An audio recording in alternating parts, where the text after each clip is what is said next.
Heyo brother and sister, kembali lagi di channelnya Jadul. Oke, kali ini Jadul akan menceritakan film yang berjudul Sweet Combat. Film ini dirilis pada tahun 2018. Oke lah, tanpa banyak bacot, kita langsung saja menuju ke videonya. Yes!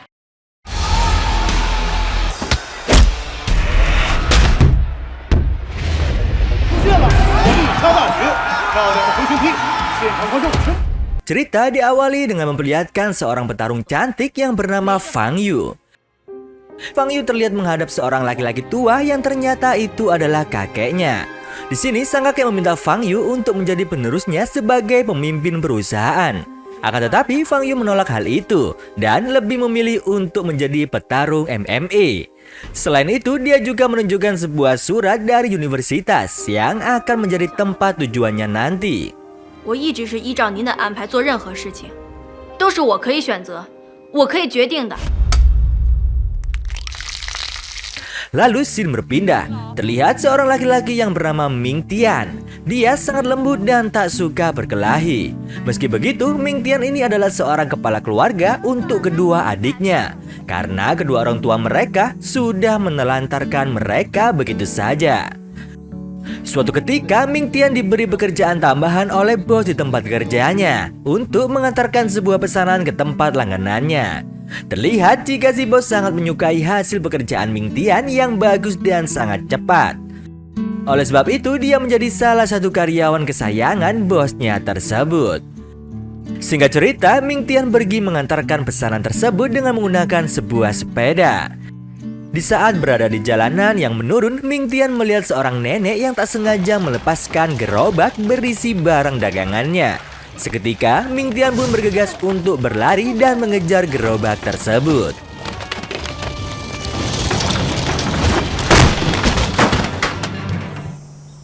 Hei,你干嘛呀? Di sini Ming Tian terkejut di saat melihat kejadian tersebut. Dan si nenek pemilik gerobak itu hanya bisa marah-marah. Sedangkan Fang Yu sendiri terlihat sangat cuek. Dia memberikan sejumlah uang kepada si nenek sebagai pengganti gerobaknya. Kemudian scene berpindah. Fang Yu terlihat menuju ke sebuah rumah yang ternyata itu adalah rumah guru bela dirinya. 不用。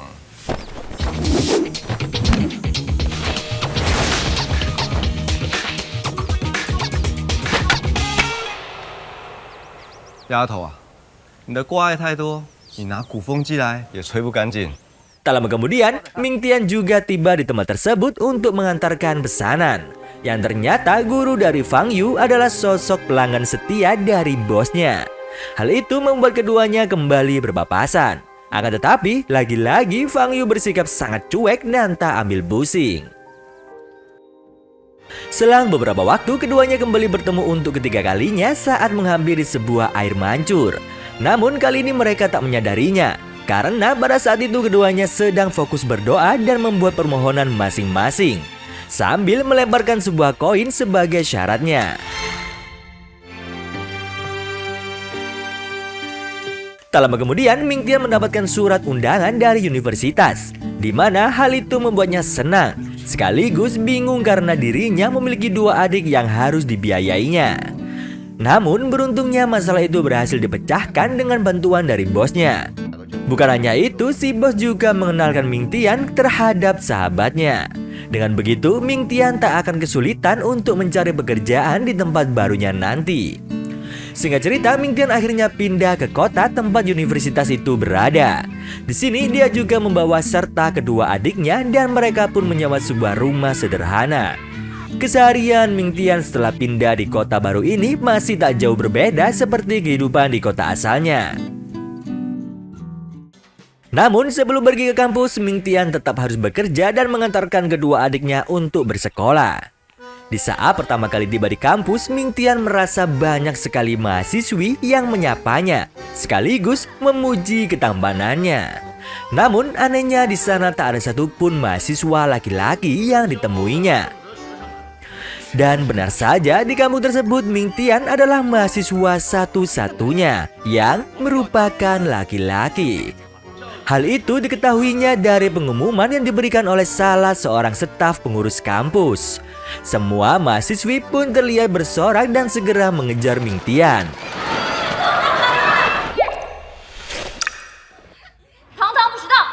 Dan hal itu membuat dirinya kabur hingga berada di suatu taman. Di sini lagi-lagi Ming Tian bertemu dengan Fang Yu untuk keempat kalinya. Hal itu membuat Fang Yu juga bertanya-tanya. Namun dia tetap saja bersikap songong dan juga cuek. Mereka berdua terlibat perdebatan kecil tersebut.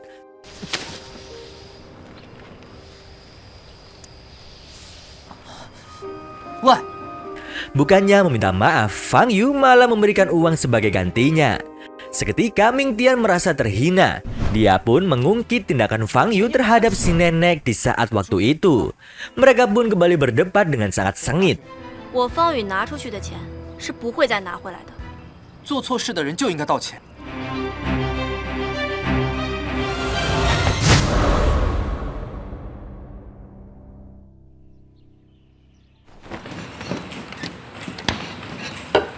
Dan kejadian itu dia ceritakan kepada seorang sahabatnya.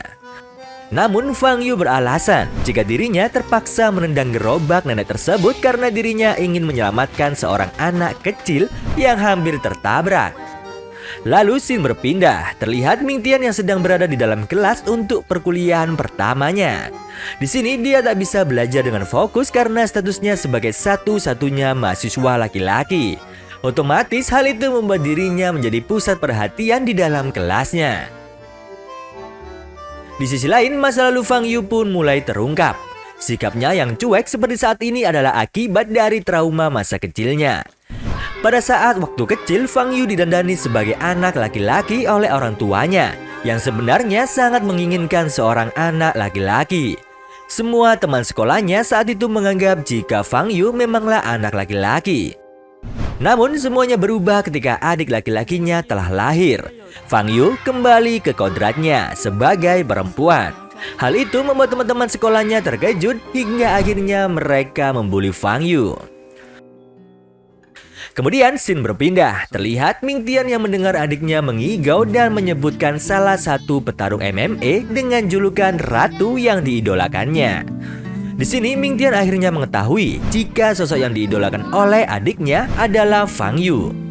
Seketika dia pun mengingat momen pertemuannya dengan Fang Yu. Ada satu momen di mana Ming Tian teringat sosok ibunya di saat melihat mata Fang Yu.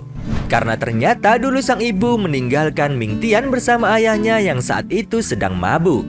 Namun masih belum diketahui tentang permasalahan apa yang dialami oleh keluarga Ming Tian.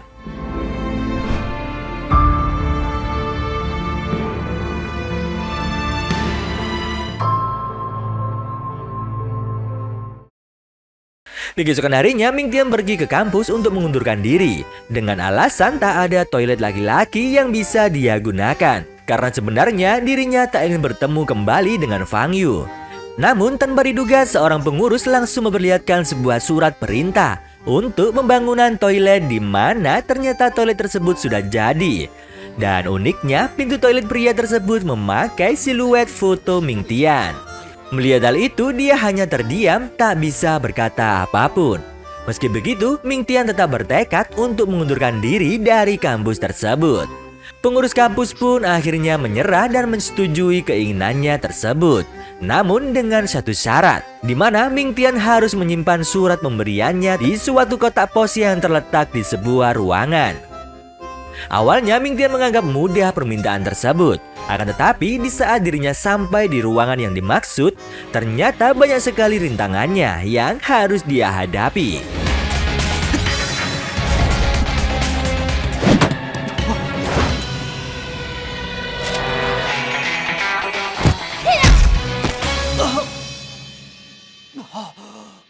Namun sayangnya, dia dianggap kalah setelah menerima satu tendangan saja.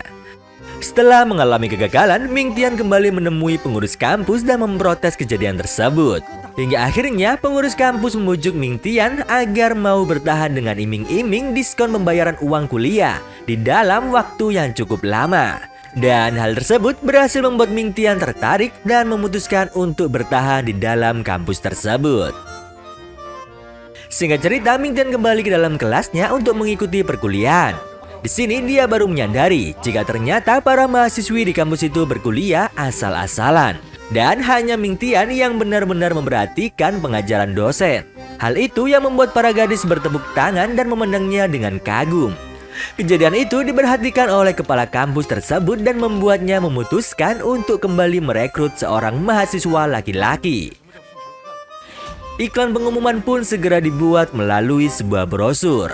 Iklan itu terkesan sangat asal-asalan, di mana hanya menyebutkan jika kampus tersebut adalah kampus yang berprestasi di dalam bidang olahraga pertarungan dan perkelahian, seperti taekwondo, karate, dan juga tinju.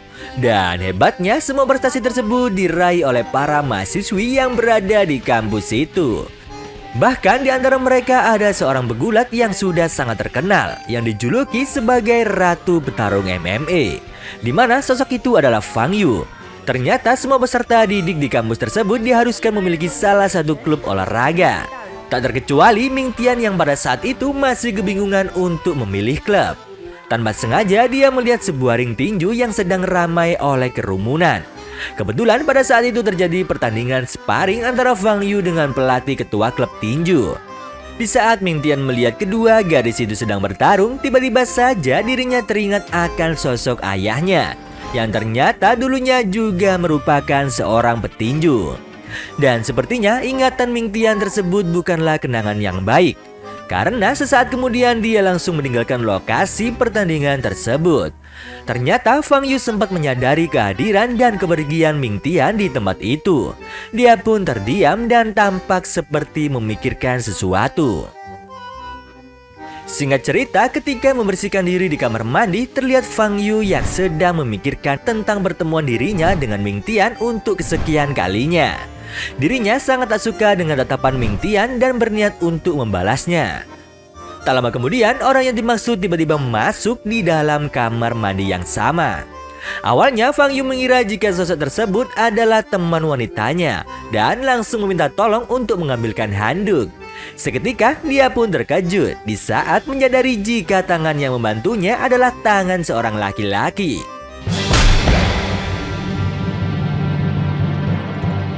现在迟到了，还不快走？这是 S 级选手专用的。真把自己当女王。 Keributan ini akhirnya bisa berakhir di saat sahabat Fang Yu datang untuk menghampirinya. Karena ternyata selama ini Fang Yu tak bisa ke kamar mandi wanita yang sedang ramai. Mendengar hal itu, Ming Tian pun sempat menantang Fang Yu untuk menggunakan kamar mandi wanita di saat kondisi sedang ramai. Di sini Fang Yu pun merasa tertantang untuk melakukannya. Akan tetapi semua orang malah melihatnya dengan tatapan yang aneh. Kemudian scene berpindah. Terlihat Ming Tian yang sedang melakukan pekerjaannya. Dirinya melihat seorang anak kecil yang sedang diseret oleh beberapa orang dewasa. Melihat hal itu, dia pun berniat untuk menolongnya dengan mengalihkan perhatian mereka. 想走，没那么容易吧？ 怎么了？ Namun sayangnya, Ming Tian malah dianiaya oleh orang-orang tersebut. Tak lama kemudian, Fang Yu dan teman-temannya segera menghampiri Ming Tian dan membalas perlakuan para berandalan tersebut. 可恶！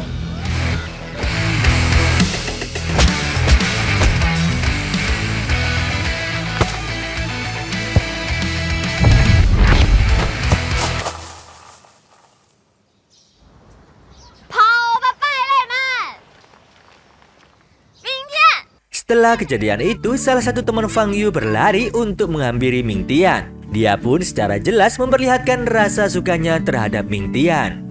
Melihat hal itu, raut wajah Fang Yu tiba-tiba terlihat menjadi sedikit kesal. Di sini Fang Yu juga menyarankan agar Ming Tian bergabung ke dalam klub bela diri. Namun Ming Tian tak tertarik sama sekali.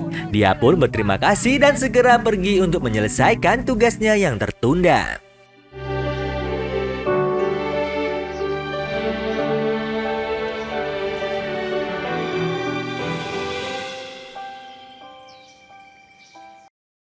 Singkat cerita, masalah baru pun muncul di saat Ming Tian tiba di tempat tujuannya. Si pelanggan pun marah dan sempat mengomeli Ming Tian. Namun tanpa diduga, tiba-tiba saja Fang Yu berada di tempat tersebut dan langsung menjewer si pelanggan itu. Di mana ternyata si pelanggan tersebut adalah adik kandung dari Fang Yu. Berkat Fang Yu, Ming Tian pun kembali terselamatkan dari nasib buruknya. Singkat cerita, Fang Yu yang berada di dalam kamarnya ternyata masih memikirkan kejadian yang dialaminya sepanjang hari ini. Tiba-tiba saja dia menjadi sangat kesal di saat dirinya mengingat momen salah satu seorang temannya yang memegang manjat tangan Ming Tian. Di keesokan harinya, terlihat Fang Yu yang mengunjungi sebuah makam salah satu orang yang sangat dia hormati. Sosok tersebut diketahui bernama Pamanji, di mana pada saat dirinya masih kecil, satu-satunya orang yang tetap peduli adalah Pamanji. Singkat cerita, tepat di saat Fang Yu meninggalkan tempat itu, ternyata Ming Tian juga datang mengunjungi makam tersebut. Dan juga dia memberikan penghormatan di makam Pamanji. Di keesokan harinya, Fang Yu dan teman-temannya dihukum oleh pihak kampus akibat perkelahian kemarin. Berbeda dengan Ming Tian yang tak mendapat hukuman apapun. Meski begitu, Ming Tian menjadi tak enak hati karena berkat teman-temannya tersebut dia akhirnya bisa terselamatkan. Ming Tian juga meminta untuk ikut dihukum karena perkelahian tersebut. Mendengar hal itu, staf kampus pun memutuskan hukuman para gadis untuk memberikan pelatihan bela diri kepada Ming Tian. Di sini juga terlihat jika pihak kampus benar-benar takut akan kehilangan satu-satunya mahasiswa laki-laki tersebut. Mendengar keputusan itu, teman Fang Yu pun semakin menyukainya dan kembali bermanja-manjaan dengan Ming Tian. Namun hal itu membuat Fang Yu hanya bisa terdiam. Beberapa hari kemudian, Fang Yu terlihat ingin mengajarkan seni bela diri kepada Ming Tian. Akan tetapi cara yang digunakannya sungguh aneh, yaitu dengan mengumumkan pertandingan bela diri antara dirinya dengan Ming Tian.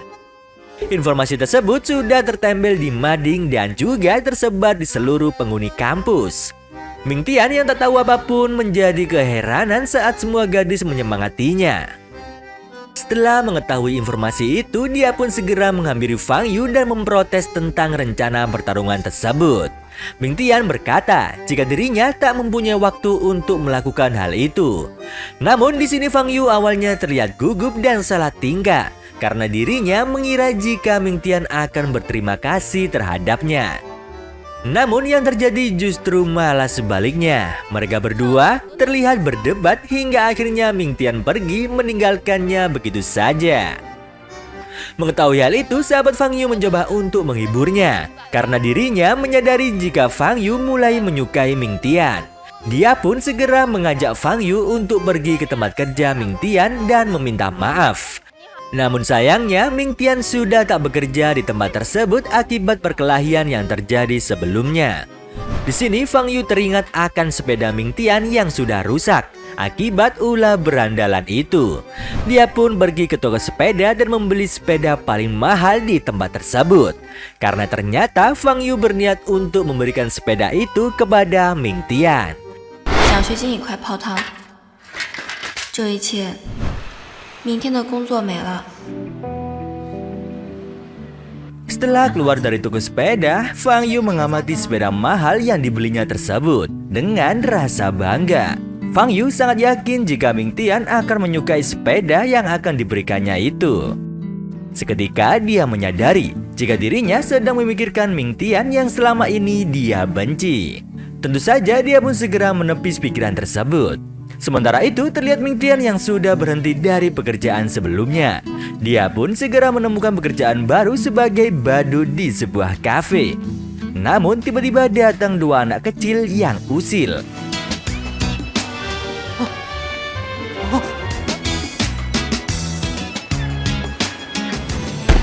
Tak lama kemudian seseorang datang menolongnya dan membantunya untuk bangkit. Yang ternyata orang itu adalah Fang Yu. Tanpa sadar Fang Yu mengatakan jika kostum badut ini mengingatkannya pada boneka kelinci miliknya saat masih kecil dulu. Seketika Ming Tian pun menjadi terpesona dengan perhatian dan pertolongan yang diberikan oleh Fang Yu. Di balik sikapnya yang dingin dan cuek, ternyata Fang Yu tetaplah seorang gadis manis dan juga pemalu. Singkat cerita, sifat pemalu Fang Yu itu pun terbukti di saat dirinya meminta bantuan kepada sahabatnya untuk memberikan sepeda mahal yang telah dibelinya kepada Ming Tian. Akan tetapi sahabatnya itu menolak dan menyuruh Fang Yu agar memberikannya sendiri. Setibanya di rumah Ming Tian, Fang Yu terlihat kecewa di saat dia melihat salah satu temannya yang menyukai Ming Tian sudah berada di sana. Melihat ketiga gadis itu datang ke rumahnya secara hampir bersamaan, Ming Tian pun segera mengajak mereka semua untuk masuk ke dalam rumah. 哥哥回来啦，好多漂亮姐姐呀！Queen，你是 Queen 姐姐对不对？姐姐们，请吃水果。谢谢。 Adik Ming Tian juga menjadi sangat senang karena petarung idolanya yaitu Fang Yu datang mengunjungi rumah mereka. Di sini, adik-adik Ming Tian mengajak mereka semua untuk bermain kartu. Suasana pun menjadi sangat ceria dan menyenangkan. Termasuk Fang Yu yang terlihat sangat senang dan juga sering tertawa lepas. Di satu momen tiba-tiba muncul seekor kecoa yang membuat semuanya histeris dan juga berlarian.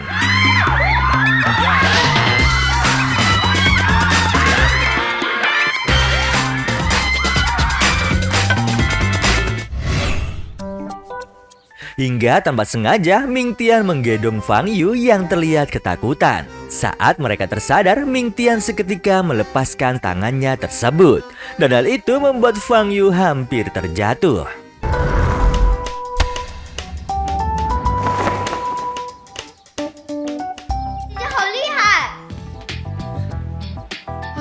Singkat cerita, Fang Yu mengajak Ming Tian untuk keluar dan berbicara. Di sini dia memberikan sepeda yang telah dibelinya beberapa waktu sebelumnya. Namun, Ming Tian menolak pemberian tersebut. Dia beralasan jika sepeda tersebut tak cocok digunakan untuk pengiriman. Mendengar hal itu, Fang Yu pun menjadi kesal dan mengajak teman-temannya untuk segera pulang. Di sisi lain, adik Ming Tian yang terlihat bahagia setelah kedatangan sang idola yaitu Fang Yu, dia pun meminta izin kepada Ming Tian untuk bergabung dengan klub taekwondo di sekolahnya. Mendengar hal itu, Ming Tian seketika terlihat marah dan langsung menolaknya. Di sini dia teringat masa lalu, di mana penyebab sang ibu meninggalkan mereka adalah di saat ayahnya bertanding dan tak sengaja membuat lawannya meninggal. 放开我！ 是不是妈就不会丢下我们，离开了你？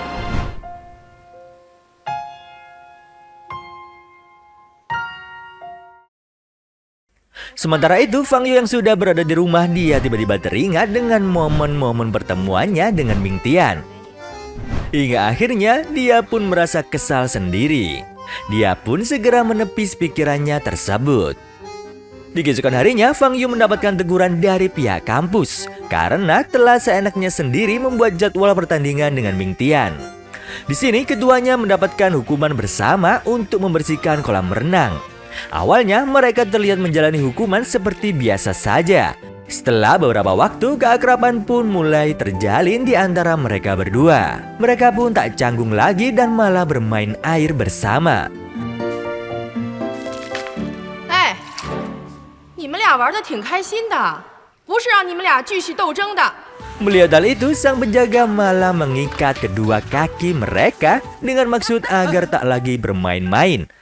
Singkat cerita, hukuman yang melelahkan tersebut membuat keduanya tanpa tersadar beristirahat dengan posisi kaki yang masih terikat. Di sini, Fang Yu terlihat memperhatikan Ming Tian yang tak sengaja tertidur. Dia pun memberanikan diri untuk melihat Ming Tian lebih dekat lagi.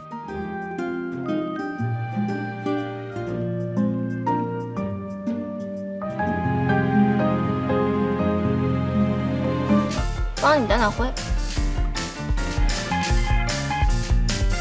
Seketika mereka berdua pun menjadi sangat canggung dan Fang Yu pun segera pergi meninggalkan Ming Tian yang masih tertegun. Fang Yu yang bertanya-tanya dan merasa kebingungan akan perasaannya sendiri, dia tiba-tiba berpapasan dengan dua temannya yang kebetulan membicarakan tentang ciri-ciri orang yang sedang jatuh cinta. Di sini Fang Yu merasa jika ciri-ciri tersebut sama persis seperti yang dirasakannya terhadap Ming Tian. Sambil memegangi dadanya, dia pun kembali teringat momen di saat bersama dengan Ming Tian. Sekeras apapun dia menolak untuk mengingatnya, namun bayangan itu selalu terlintas di pikiran Fang Yu. Di tempat lain, Ming Tian dan kedua adiknya tanpa sengaja bertemu dengan seorang pria yang ternyata dia dulu adalah orang yang suka membuli Ming Tian. Di sini, orang tersebut mengancam Ming Tian dan memintanya untuk berlutut.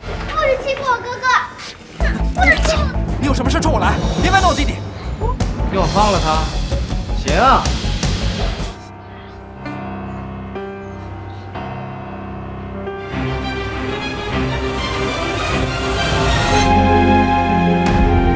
最烦你这种懦夫。 Akan tetapi, adik Ming Tian terlihat kecewa melihat kakaknya yang tak berdaya untuk melawan. Sambil berkata bagaimana Ming Tian bisa menjaga mereka jika menjaga dirinya sendiri tak mampu. Bahkan adiknya juga membandingkan kelemahan Ming Tian tersebut dengan sosok ayah mereka yang merupakan seorang jagoan dan petarung. Sesamanya di rumah, Ming Tian memikirkan ucapan adiknya tersebut yang ternyata sama persis dengan apa yang diucapkan oleh Fang Yu. Hal itu akhirnya membuat Ming Tian membulatkan tekad untuk berlatih bela diri agar bisa melindungi orang-orang yang disayanginya. Singkat cerita, Ming Tian akhirnya bergabung dengan klub tinju dan dilatih langsung oleh sahabat Fang Yu. Bahkan dia juga mendaftarkan diri di turnamen untuk membuktikan jika dirinya tak lagi lemah seperti dulu. Pada suatu momen terlihat Ming Tian didatangi oleh berandalan yang berpapasan dengannya tempo hari. Di sini tiba-tiba Fang Yu muncul dan membela Ming Tian secara terang-terangan. 正德的学生送的唯一礼物，听明白了吗？抱歉，是我们社员不懂事，玩笑开过头。谢谢学姐，我自己来处理吧。 Masalah itu pun selesai dan Ming Tian segera pergi meninggalkan tempat tersebut. Sementara itu, Fang Yu terlihat malu sendiri atas tindakannya, di mana dia merasa jika dirinya telah memperlihatkan rasa sukanya terhadap Ming Tian dengan sangat jelas. Di saat sedang merasa gelisah seperti itu, sahabatnya datang menghampirinya. Seketika, Fang Yu menjadi terkejut dan mencoba untuk tetap tenang. Kemudian scene berpindah, Fang Yu dan adiknya diajak makan malam oleh sang kakek di sebuah restoran mewah. Di sini kakek Fang Yu mengenalkannya dengan anak dari relasi bisnisnya, di mana hal itu bermaksud untuk menjodohkan mereka berdua. Tanpa diduga, ternyata laki-laki tersebut adalah teman masa kecilnya yang dulu mempermalukannya di hadapan teman-teman yang lain. Seketika, Fang Yu menjadi terkejut dan meninggalkan ruangan tersebut karena merasa tak nyaman dengan sosok laki-laki yang dikenalkan oleh sang kakek. Tanpa diduga, ternyata Ming Tian juga berada di tempat tersebut dan bekerja sebagai seorang pelayan. 看来你是真的不记得我了。 Di saat Fang Yu mengingat kenangan buruk, laki-laki tersebut menghampirinya dan mencoba untuk merayunya. Namun tanpa sengaja Ming Tian mendengar pembicaraan mereka berdua. Sampai pada saat Fang Yu meninggalkan laki-laki tersebut, Ming Tian mengetahui jika sebenarnya laki-laki itu adalah sosok yang menyebalkan bagi Fang Yu sejak masih kecil. Akhirnya Ming Tian pun dengan sengaja menumpahkan minuman ke pakaian laki-laki tersebut. 这一次你要是再拒绝我呀，那我以后可就真的没有脸再面对方爷爷了。不好意思， 走开，把你经理叫来。 Meskipun sudah meminta maaf, tetap saja sang manajer harus memecat Ming Tian dari restoran mewah itu. Kemudian Fang Yu pun segera menemui Ming Tian yang terlihat biasa saja setelah dipecat dari pekerjaannya itu. Di sini Ming Tian sedikit berbohong dan tak ingin menunjukkan jika dirinya melakukan hal tersebut demi Fang Yu. Namun Fang Yu mengetahui kebohongan itu dan membuat Ming Tian tak bisa berkata apapun.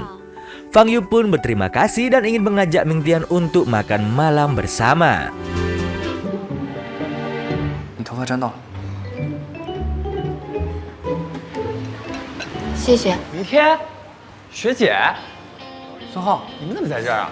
Hingga akhirnya mereka berdua pun makan di tempat salah satu teman kampus, yaitu milik Sun Hao, di mana dia adalah mahasiswa laki-laki kedua setelah Ming Tian. Di sini terjadi momen kedekatan Ming Tian dan Fang Yu yang membuat keduanya salah tingkah.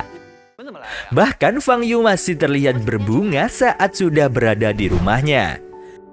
Di sisi lain ternyata Ming Tian juga merasakan hal yang sama saat mengingat momen kedekatannya bersama dengan Fang Yu. Di keesokan harinya, kantin kampus dikejutkan dengan kedatangan sang ratu yaitu Fang Yu ke tempat tersebut. Karena biasanya dia tak pernah mau untuk diajak makan di kantin kampus dengan alasan kurang higienis dan juga kurang bersih.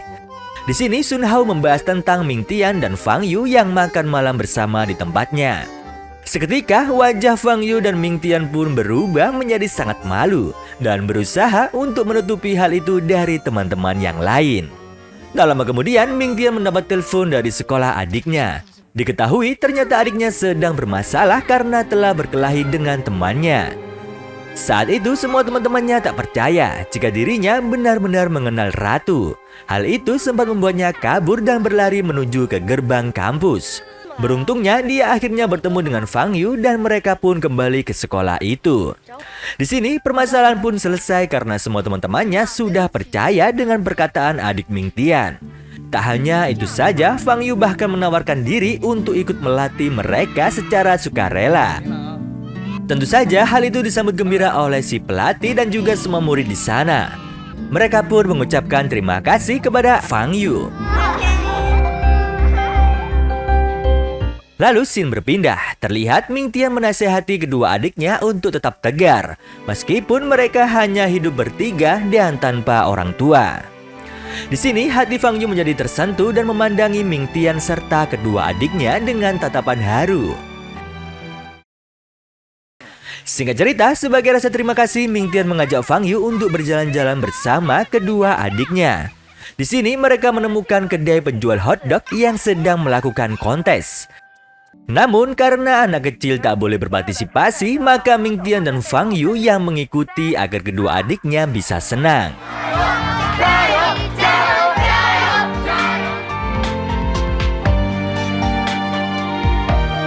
Setelah itu mereka berdua secara bergantian saling membersihkan wajah masing-masing dari tepung yang menempel. Di sini mereka terlihat tersenyum malu dan saling bertatapan dengan hangat. Hingga akhirnya adik Ming Tian pun mengganggu karena dirinya juga sangat menyukai Fang Yu. Lalu scene berpindah. Terlihat Ming Tian yang sedang bekerja paruh waktu di kedai milik Sun Hao. Namun tiba-tiba dia didatangi oleh berandalan yang sama, di mana berandalan tersebut bernama Ma Yichen. Di sini dia dengan sengaja datang untuk mencari masalah dengan Ming Tian. Yichen memesan banyak makanan namun tak ada satupun yang dimakan. Dia beralasan jika penyajiannya buruk hingga selera makannya sudah hilang. Akan tetapi cerita bersambung ke part 2.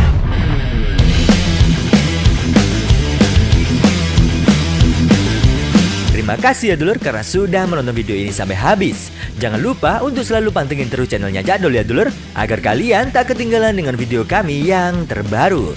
Di sini Cak Dul undur diri, see you next.